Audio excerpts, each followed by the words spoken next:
بالله من الشيطان الرجيم. بسم الله الرحمن الرحيم.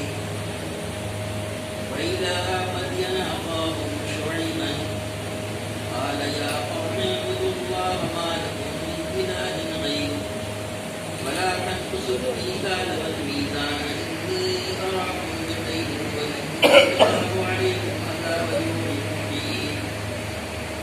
يا قوم أوفوا الميزان والميزان بالقسط ولا تبخسوا الناس أشياءهم ولا تعصوا في الأرض مفسدين. بقية الله خير لكم إن كنتم مؤمنين وما عليكم بحفيظ. قالوا يا شعيب وصلاتك وتعمرك أن نترك ما يعبد آباؤنا وأوطا نفعل في أموالنا ما نشاء إنك لأنت الحليم الرشيد. قال يا قوم أرأيتم إن كنت على بينة من ربي ورزقني منه رزقا حسنا وما أريد أن أخالفكم إلى ما أنهاكم عنه إن أريد إلا الإسلام ما استطعت وما توفيقي إلا بالله عليه توكلت وإليه أنيب. ويا قوم لا يجرمنكم شقاقي أن يصيبكم مثل ما أصاب قوم نوح أو قوم هود أو قوم صالح وما قوم لوط منكم ببعيد. واستغفروا ربكم وتوبوا إليه إن ربي رحيم ودود. صدق اللہ العظیم. یہ سورہ ہود کے آخری رکوع کی 7 آیات 6 آیات تلاوت کی گئی ہیں. 84 نمبر ہے. ان آیات کریمہ کا ترجمہ ہے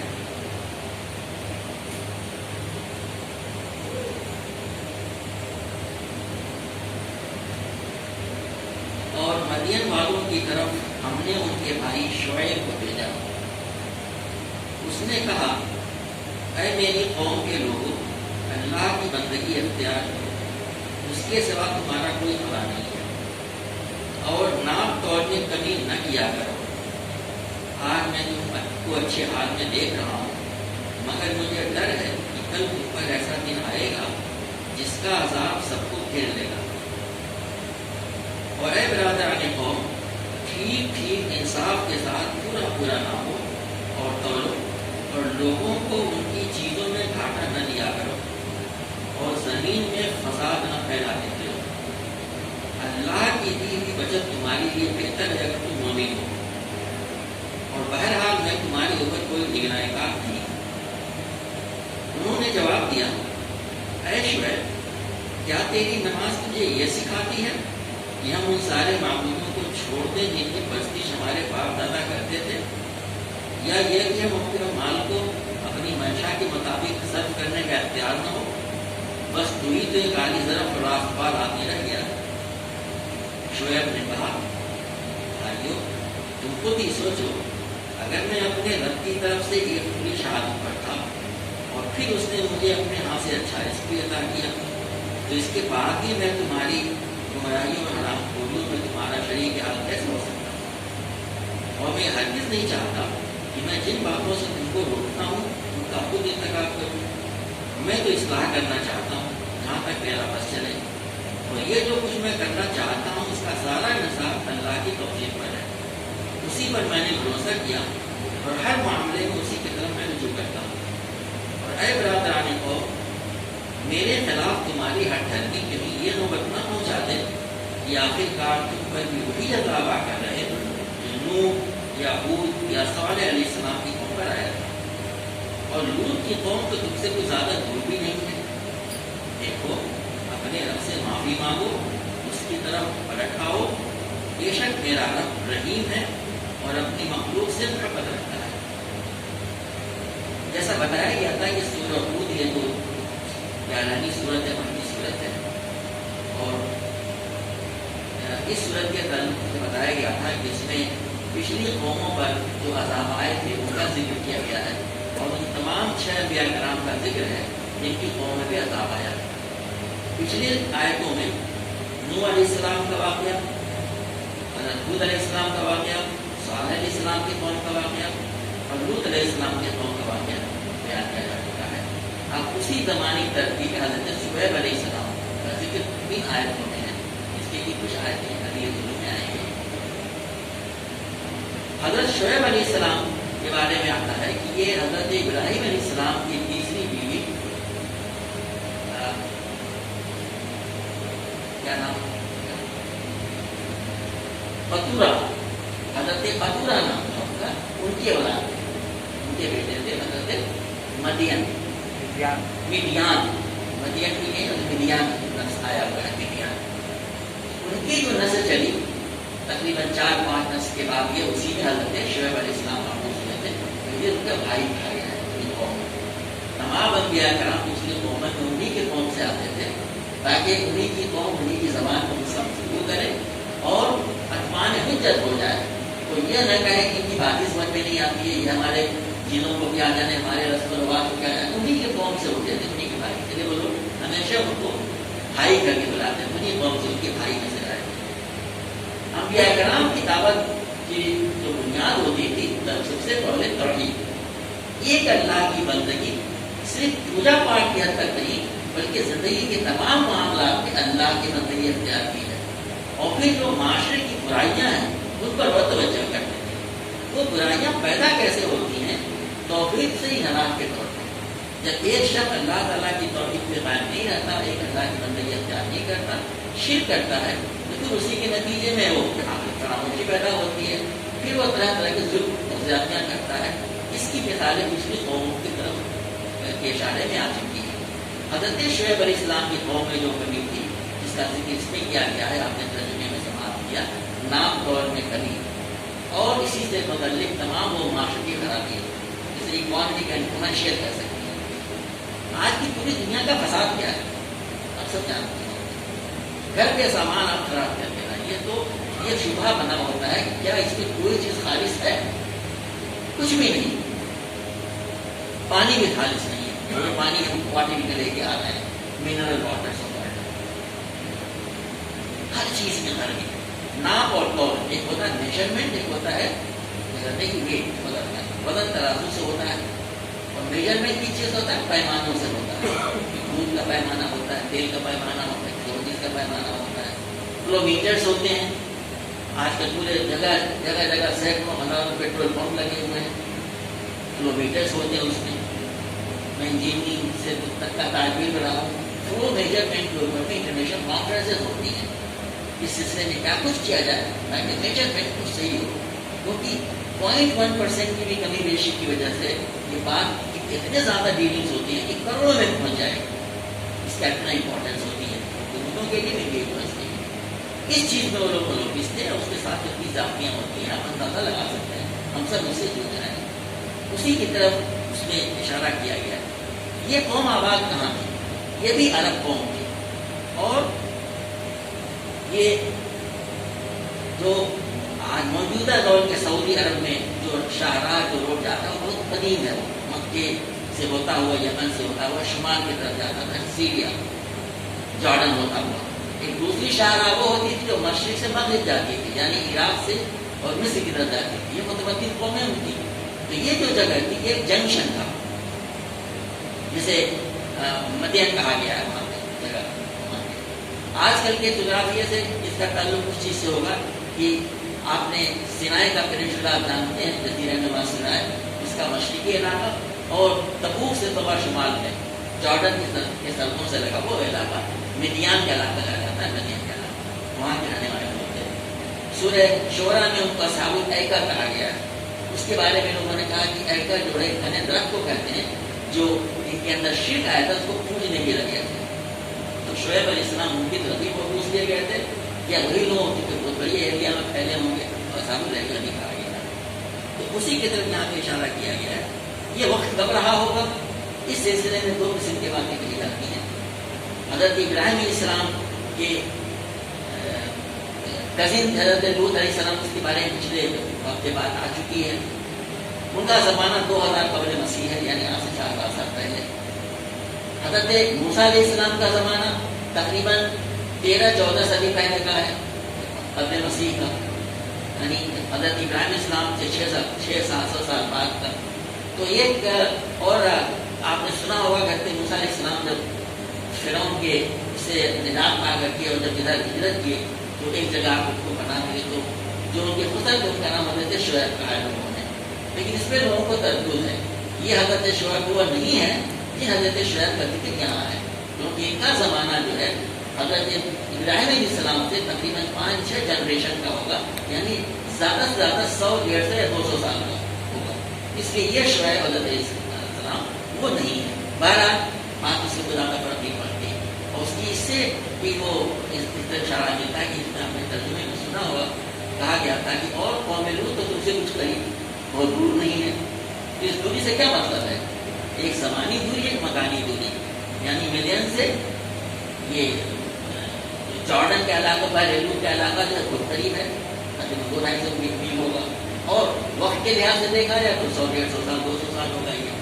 بہرحال اب یہاں پہ کہا گیا ہے، وہاں سے بات شروع ہوتی ہے، وَإِلَىٰ مَدْيَنَ أَخَاهُمْ شُعَيْبًا، اور ہم نے مدین والوں کی طرف اس کے بھائی شعیب کو بھیجا. بات آ چکی ہے کہ بھائی کے بھائی نہیں مل سکتے. ایک ہی آیت کا ٹکڑا ہے، سماعت کریں. قَالَ يَا قَوْمِ اعْبُدُوا اللَّهَ مَا لَكُم مِّنْ إِلَٰهٍ غَيْرُهُ، انہوں نے کہا اے میری قوم کے لوگوں، اللہ کی بندگی کرو، اس کے سوا تمہارا کوئی معبود نہیں. توحید کی دعوت، تمام انبیاء کرام کی دعوت کا یہی محاورہ ہے، توحید. ایک اللہ کی عبادت کے ساتھ کسی کو شریک نہ کرنا، صرف عبادت میں ہی نہیں بلکہ دوسری چیزوں میں. تو سب سے پہلے چیز جو خرابیاں آتی ہیں قوموں میں وہ یہی آتی ہیں. ایک اللہ کی بندگی کا جو مظہر کیا ہے؟ نماز. اس میں نماز کا بھی ذکر آیا ہے. نماز چھوٹتی ہے تو اس کے نتیجے میں بھی وہ تمام برائیاں در آتی ہیں اور خود نماز استہزاء کا ذریعہ بن جاتی ہے. اس میں بھی یہ حضرت شیخ علیہ السلام کے بارے میں کہا گیا. تو انہوں نے کہا کہ ایک اس کے علاوہ تمہارا کوئی معبود نہیں. ولا تنقصوا المیکال والمیزان، اور میکال اور میزان میں، میکال کہتے ہیں ناپنے اور میزان ترازو، ناپنے اور تولنے میں کمی نہ کرو. یہ برائی مکے کے لوگ کی تعلیم تھے، ان میں بھی تھی. چنانچہ آپ کو معلوم ہے کہ مکی صورت میں سورہ مطففین ہے، 83 نمبر کی صورت. مطففین کا مطلب ہی ہوتا ہے ڈنڈی مارنے والے. وَيْلٌ لِّلْمُطَفِّفِينَ، تباہی ہے ڈنڈی مارنے والوں کے لیے. الَّذِينَ إِذَا اكْتَالُوا عَلَى النَّاسِ يَسْتَوْفُونَ، جن کا حال یہ ہے کہ جب لوگوں سے لیتے ہیں تو پورا پورا لیتے ہیں. وَإِذَا كَالُوهُمْ أَوْ وَزَنُوهُمْ يُخْسِرُونَ، اور جب ان کو ناپ کر یا تول کر دیتے ہیں تو انہیں گھاٹا دیتے ہیں. آپ جانتے ہیں کہ ناپ وزن کے علاوہ ناپنے کے پیمانے ہوتے ہیں. دودھ کا پیمانہ ہوتا ہے، پانی اوپر سے تھوڑا کاٹ لے، بجائے 1 لیٹر کے وہ 900 ml رہ جائے. پانی ملا ہے، جھاگ ملا کے اس کے اندر میں دیکھنے میں لگے پورا ہوا ہے کم ہوا ہے. تو جب یہ اچھا دوسرے بارٹر سسٹم پہلے ہوا کرتا تھا. آپ سب جانتے ہوں کہ آج بھی گاؤں میں یہ طریقہ ہوتا ہے کہ جو لوگوں کے پاس پیسے نہیں ہوتے ہیں، گاؤں کے غریب کسان اناج دے کے جاتے ہیں. وہاں پہ ایک آدمی بیٹھا ہوتا ہے، اناج میں سے لیتا ہے تو وہ خوب اچھال کر کے رکھے گا، وہ تب لے گا. اور جب پیسے دے گا یا سامان بیچے گا تو کم کر کے دے گا، اس پہ رکھ کر کے یوں کر دے گا، برابر اتنا ہوا یہ. تو لیتے ہیں وہ پورا پورا لیتے ہیں، اور جب دیتے ہیں تو کم کر کے دیتے ہیں. یہی خرابی تو آج ہے. ملاوٹ کا کیا معنی ہے؟ پورا پیسہ آپ چارج کر رہے ہیں، کم دے رہے ہیں. سامان لے رہے ہیں، اس پہ لکھا ہوا ہے 975 ml. یہ کون سا میجرمنٹ ہے؟ 1 لیٹر 1000 ml کا ہوتا ہے. 245 گرام لکھا ہوا ہے، 225 گرام لکھا ہوا ہے. یہ کیا ہوتا ہے؟ مطلب 250 گرام سمجھیے اس کو کہا جاتا ہے. تو جتنے بھی طریقے ہو سکتے ہیں اس میں انہوں نے کمال حاصل کر لیا تھا. اکثر سفر کرنے کا انتظام ہوتا ہے، کچھ علاقوں میں بتایا جاتا ہے کہ صاحب یہ علاقہ ہے یہاں پہ ڈپلیکیٹ مال بنتا ہے. مشہور ہے میرا یہ ڈپلیکیٹ مال یہاں بنتے ہیں. یہ چیز کی نقل آپ کو مل جائے گی یہاں پہ. اس چیز میں ان لوگوں نے مہارت حاصل کر لی. تو حضرت شیخ علیہ السلام نے ان کی طرف اس طرح توجہ دلائی. یہی بات سورہ شعراء میں ان کے بارے میں کہی گئی ہے. حضرت شیخ علیہ السلام نے کہا فَاتَّقُوا اللَّهَ وَأَطِیعُونِ، بس تم اللہ تعالیٰ سے کرو اور میری اطاعت کرو. ایک ایک نیتا وہ دیتے تھے. اوفوا الکیل ولا تکونوا من المخسرین، پیمانے ٹھیک بھرو اور گھاٹا نہ دو. وزنوا بالقسطاس المستقیم, صحیح ترازو سے تولو. ولا تبخسوا الناس اشیاءهم ولا تعثوا فی الارض مفسدین, لوگوں کو ان کی چیزوں کو کم نہ دو اور زمین میں فساد پھیلاتے نہ پھرو. کہنے کا مقصد یہ ہے کہ قرآن کے کئی صورتوں میں 11 جگہ تک شیخ الاسلام کا قرآن نے آیا ہے, یہی بات کہی جائے بار بار کہ لوگ وزن میں ناپ تول میں کمی نہ کریں. تو یہاں پر بھی انہوں نے ان سے ہی کہا کہ جو ہے کہ ناپ تول میں کمی نہ کرو. انی اراکم بخیر, میں تمہیں آسودہ حال دیکھ رہا ہوں, اچھے حال میں.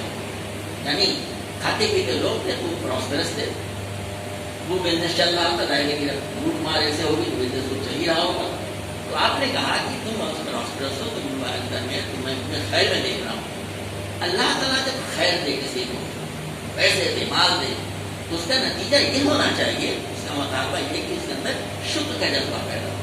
بلکہ اسلام نام ہی ہے شکر کرنے کا. تو ان کو آپ وہی طرح متوجہ کرنا ہے کہ بھائی تمہیں خیر میں دیکھ رہا ہوں, میں تمہیں اچھی حالت میں دیکھ رہا ہوں. تو اس کا نتیجہ تو یہ ہونا چاہیے تھا کہ تم اس کی شکرداری کرتے, تم نیک بنتے, وہ اچھے کام کرتے, وہ چیز کرتے جو اللہ کو مطلوب ہے. لیکن تم ایسا نہیں کر رہے ہو. تو پھر کہا کہ کوئی نہیں ہے آپ کو لیکن تم ایسا نہیں کر رہے ہو, مجھے اس بات کا ڈر ہے کہ تمہیں گھیر دینے والا عذاب آپ کرے گا. دنیا بھی اس کے نقصانات ہوتے ہیں جیسا آپ دیکھ رہے ہیں, ہر طرف فسادی فساد ہے, اور آخرت کا عذاب تو محیط ہے. محیط کا مطلب ہوتا ہے گھیر لینے والا. دنیا میں آدمی بچ جاتا ہے, دیکھتے بڑے بڑے اسکینڈل سننے میں آتے ہیں, بچ جاتے ہیں لوگ, اور کچھ لوگ بیچارے کچھ بھی نہیں ہوتا, پکڑے رہتے ہیں. وہ کہ اللہ کا عذاب ایسا نہیں ہے, وہ محیط ہے, وہ تو ایسا گھیرے گا کہ تم اس سے بچ کے نہیں جاؤ. تو آپ نے اس طرف توجہ دلائی. پھر آپ نے فرمایا وَيَا قَوْمِ أَوْفُوا الْمِيزَانَ وَالْمِيزَانَ بِالْقِسْطِ. اب اسی چیز کو آپ نے دوبارہ کہا, یہ دوسری آیت ہے. اے میری قوم کے لوگوں, اے برادران قوم, ٹھیک ٹھیک انصاف کے ساتھ پورا ناپو اور تولو. اسی طرح اسٹریس کیا. دیکھیے جس زمانے میں آیتیں نازل ہو رہی ہیں, جیسا بتایا گیا کہ آج سے تقریباً یہ 3700 سال پہلے کا واقعہ ہے. سوسائٹی تھی, اتنے زیادہ کمپلیکیٹڈ بزنس اور وہ چیزیں نہیں تھیں, آفس اور نوکریاں نہیں تھیں وہاں پہ. ایک نام تو چیزوں کو لینا دینا, بارٹر سسٹم, سکے بھی چلتے تھے وہاں پہ. تو لیکن اس میں, اور یہ کوئی نئی چیز نہیں ہے جو آج کے گھاٹے دیے جا رہے ہیں, اتنا پرانا ہے, اتنا پرانا, اتنے زیادہ لوگ اس کے اندر پڑ گئے تھے. ایک اللہ کا نبی مبعوث کیا گیا اور پھر ان کے اوپر عذاب آیا. کہا گیا کہ میری برادران کو ناپ اور تول میں ٹھیک ٹھیک انصاف کے ساتھ اور ناپو. وَلَا تَبْخَسُوا النَّاسَ أَشْيَاءَهُمْ, اور لوگوں کے مال میں چیزوں میں گھاٹا نہ دیں.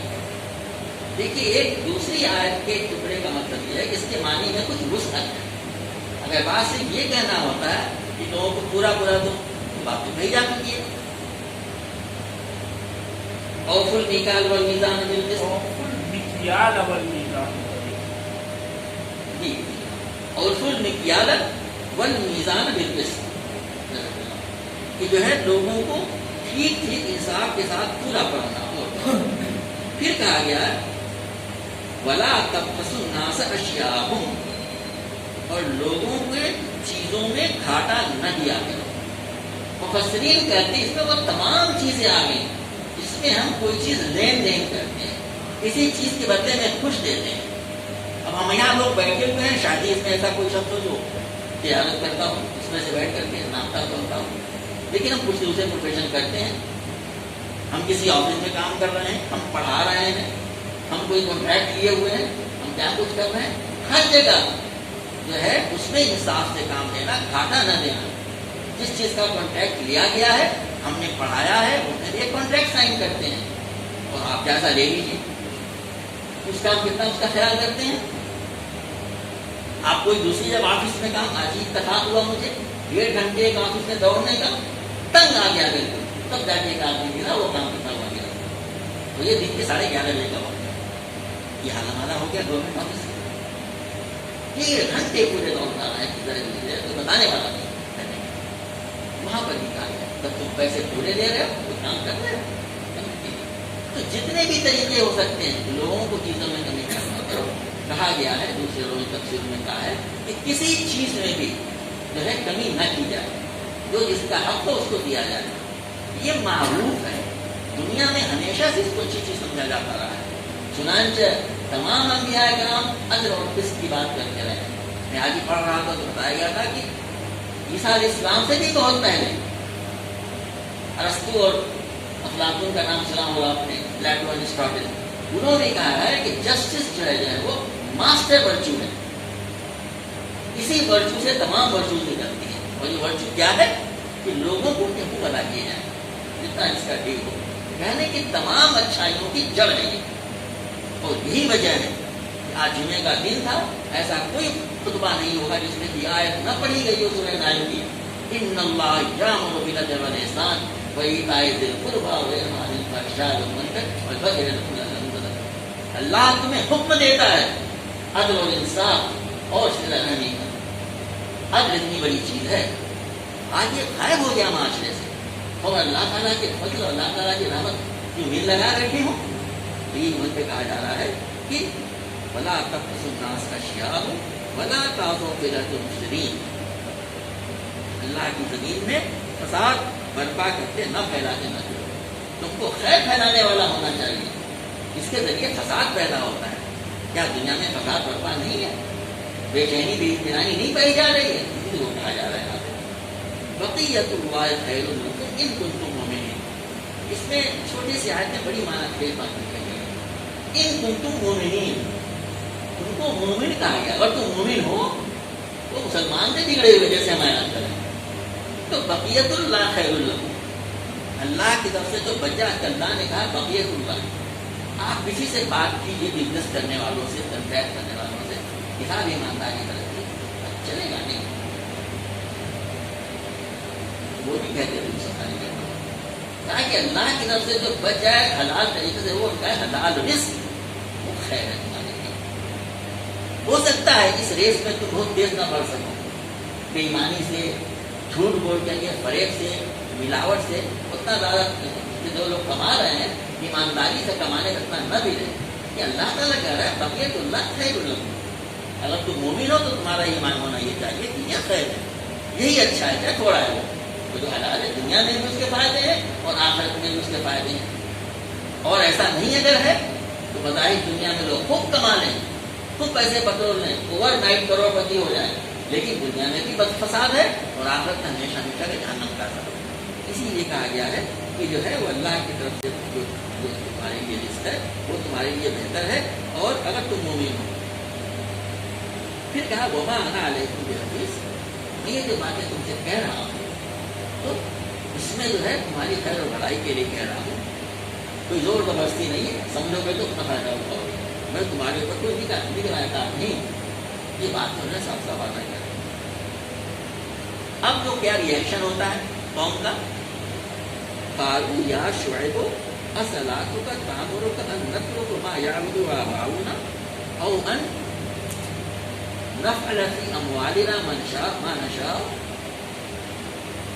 اے شعیب، قوم نے جواب دیا، کیا تیری نماز تجھے یہ سکھاتی ہے کہ ہم ان سارے معبودوں کو چھوڑ دیں جن کی پرستش ہمارے باپ دادا کرتے تھے؟ یہی بات نوح علیہ السلام کی قوم کے لوگ بھی اور سائے صاحب کو لوگ کھاتا ہے. یہی بات تم سکھاتے ہیں، تو تم سے بڑی امیدیں کیے ہوئے تھے. تو سب سے پہلے نماز پہ طرز ہوتا ہے. میں بھی تھوڑی دیر پہلے سوچ رہا تھا کہ ہم لوگ جس معاشرے میں رہتے ہیں یہاں پہ ہم دن لگا کر نماز پڑھتے ہیں، تو کوئی آدمی نہ آتا ہو تو لگتا ہے ہاں مسجد میں نظر نہیں آتے. لیکن آپ کو سوسائٹی کا تصور کیجیے جن کی اکثریت ہے، یہ ایریا بڑا ڈفرینٹ ہے، جہاں پہ نمازی بہت کم ہوتے ہیں، بہت کم لوگ نماز پڑھتے ہیں. بہت بڑی بھی سوسائٹی ہو سکتی ہے، پڑھنے کے پیسے والوں کو ہو سکتی ہے اور غریبوں کو ہو سکتی ہے. اب جو نماز آدمی پڑھنے والا ہو تو ہر آدمی کو کھٹکنے لگتا ہو کہ بڑے نیک بنے ہوئے ہیں. اب یہ تبلیغ بھی شروع کر دیں گے، اچھا برا بھی بتائیں گے، یہ حلال ہے حرام بھی بتانا شروع کر دیں گے. تو طرح طرح کے خدشے لوگوں کے ذہن میں پیدا ہو جاتے ہیں اور یہ کہا یہ بھائی بس اسی تک محدود رکھتے ہیں. یہی بات انہوں نے کہا کہ اے شعیب، کیا تمہاری نماز تمہیں یہی سکھاتی ہے کہ جو باپ دادا سے ہوتا چلایا تھا اس کو ہم چھوڑ دیں؟ آپ پرست یہ جو بزرگ لوگ کہتے رہے غلط کہتے رہے، یہ چیز کہا کرتے تھے۔ دوسری یہ چیز، اور ہم اپنے مال میں اپنے منشا کے مطابق تصرف کرنے کا اختیار دو، یہ کہا بات بڑی ہے جو کہا جاتا ہے ہم نے کمایا اپنے طریقے سے، بڑے محنتوں سے، کہاں کہاں سفر کرتے ہیں، کیسے طریقہ اختیار کرتے ہیں، اور اس میں ہمارے یعنی اپنے مال میں ہم تصرف کا اختیار نہ ہو، یہ کہا جاتا ہے۔ صدقات اور زکات میں تو بڑا گران گزرتا ہے، کم لوگ دیتے ہیں، اور جو دیتے بھی ہیں وہ کس طریقے سے دیتے ہیں اندازہ ہوتا ہے۔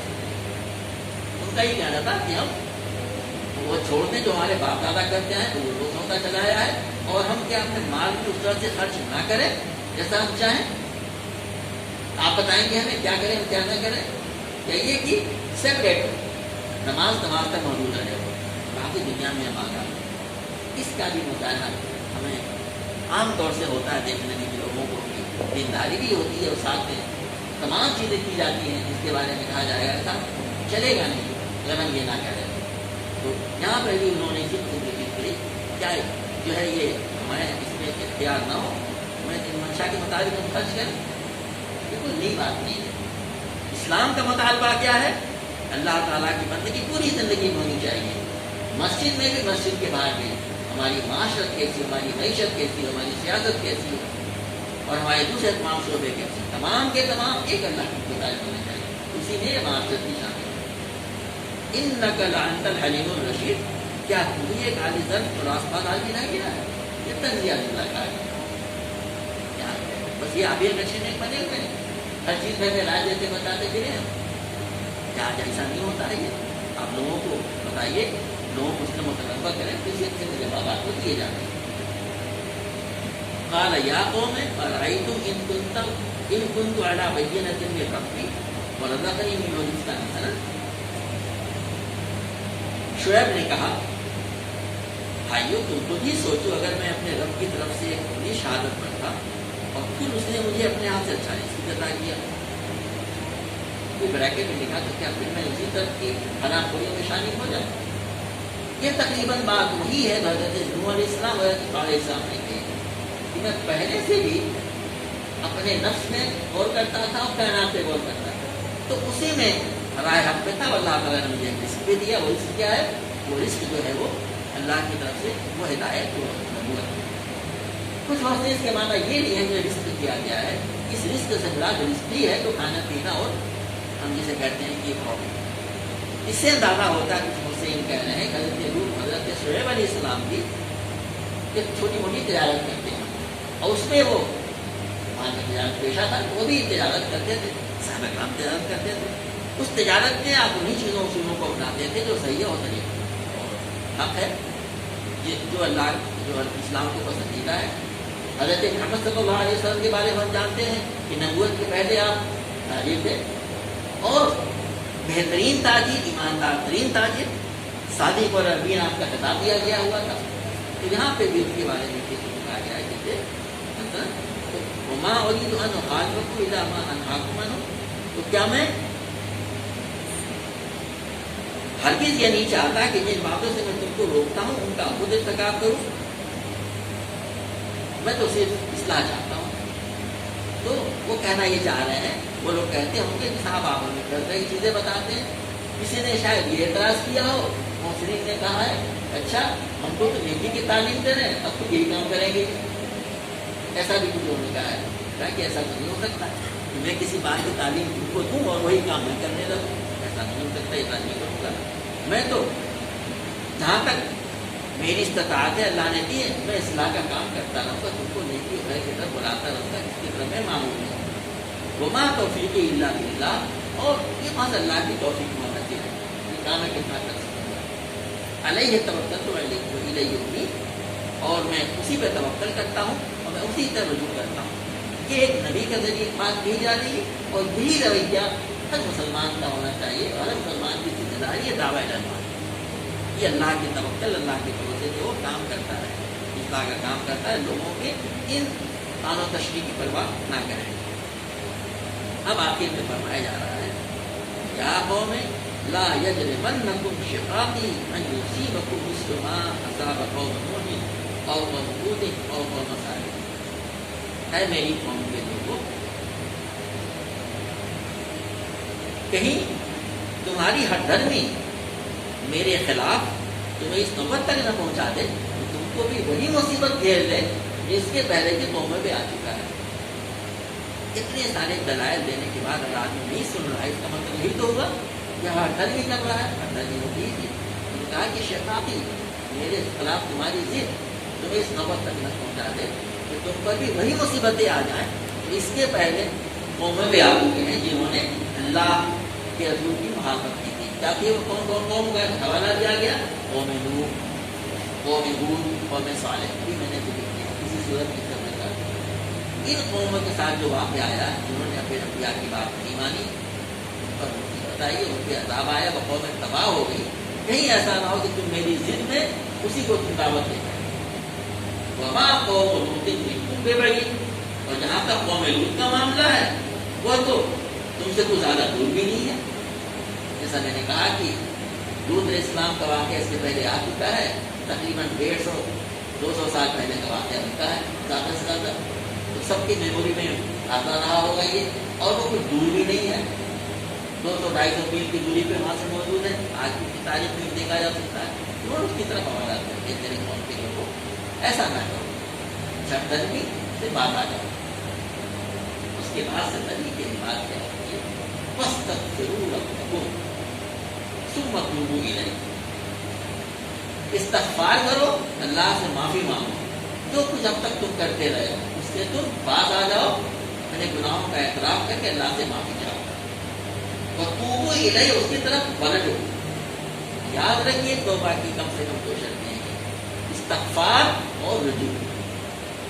جو کچھ ہو چکا ماضی میں اس سے آدمی طائب ہو اور اللہ کے لیے شرمسار ہو، اللہ تعالیٰ سے معافی چاہے اور ہمیشہ معافی چاہے، یہ نہیں مطلب بڑی غلطی ہوتی رہی، اور توبو الیہ، اس کی طرف رجوع کرے، اس کی طرف پلٹ آئے، اپنی اصلاح کر لے، وہ طریقہ اختیار کرے جو مطلوب ہے، جو انبیاء کرام اس کی دعوت دیتے ہیں۔ دونوں چیزیں ضروری ہیں، محض دونوں طرف ہاتھ کر لینا اور استغفار پڑھنا کافی نہیں، جب تک کہ آدمی اصلاح نہ کرے تو۔ اس لیے پچھلے آیتوں میں بات آ چکی، استغفار اور توبو الیہ۔ اس کے بعد سے کہا گیا ان ربی رحیم ودود، بے شک میرا رب رحیم ہے اور اپنی مخلوق سے محبت رکھتا ہے۔ یہ بات جو کہی گئی ہے وہ بڑی اہم ہے، دو چیزوں کی طرف اشارہ ہے، رحیم نہایت رحم کرنے والا اور ودود محبت کرنے والا۔ یہ بات نبی کریم صلی اللہ علیہ وسلم نے اپنے احادیث میں بیان کی ہے کہ آپ نے کہا ایک جنگ میں جو ہے ایک عورت کا جو ہے بچہ جو ہے کھو گیا تھا، اور وہ بالکل جو ہے وہ تڑپتی پھرتی تھی بچے کے لیے، جیسے کہ ماں بچوں سے محبت ہوتی ہے۔ رسول اللہ صلی اللہ علیہ وسلم نے کہا کہ یہ دیکھو یہ بچہ ایک آگ جل رہی تھی، جو کھانا پکا ہوا رہے ہوں گے، کیا یہ بچے کو آگ میں ڈالے گی؟ اور آگ میں ڈالنا تو درکار کیا اس کی طرف جانے نہیں دے گی؟ نبی صلی اللہ علیہ وسلم نے لوگوں نے کہا کہ نہیں ایسا کرے گی، کوئی ایسا بھلا کرے گی کہ اپنے بچے کو آگ میں ڈال دے؟ خدا یہ کہ آگ میں ڈالے بلکہ اس کو اس کے قریب نہیں جانے دے گی، دور سے اسے پکڑ لے۔ آپ نے کہا کہ تمہارا رب اس عورت سے کہیں زیادہ محبت کرنے والا ہے، وہ اپنے بندوں کو جہنم میں ڈالنا نہیں چاہتا ہے۔ اسی لیے یہاں پر اتنے بڑے گناہ کرنے والے لوگ، اتنی بڑی سخت غلطی کرنے والے، اللہ تعالیٰ کا نبی ان کو ان کی طرف راغب کرنے کے لیے کہہ رہا ہے میرا رب رحیم بھی ہے ودود بھی ہے۔ یعنی یہی نہیں کہ جتنے بڑے سے بڑا کٹر گناہ گار ہو توبہ کرنے سے دل سے معافی چاہے اور پھر اپنی اصلاح کر لے تو اللہ تعالیٰ اس کے تمام پچھلے گناہوں کو معافی نہیں کرتا بلکہ اسے الٹا محبت کرنے لگتا ہے، ایسا جیسے کچھ ہوا ہی نہیں پہلے۔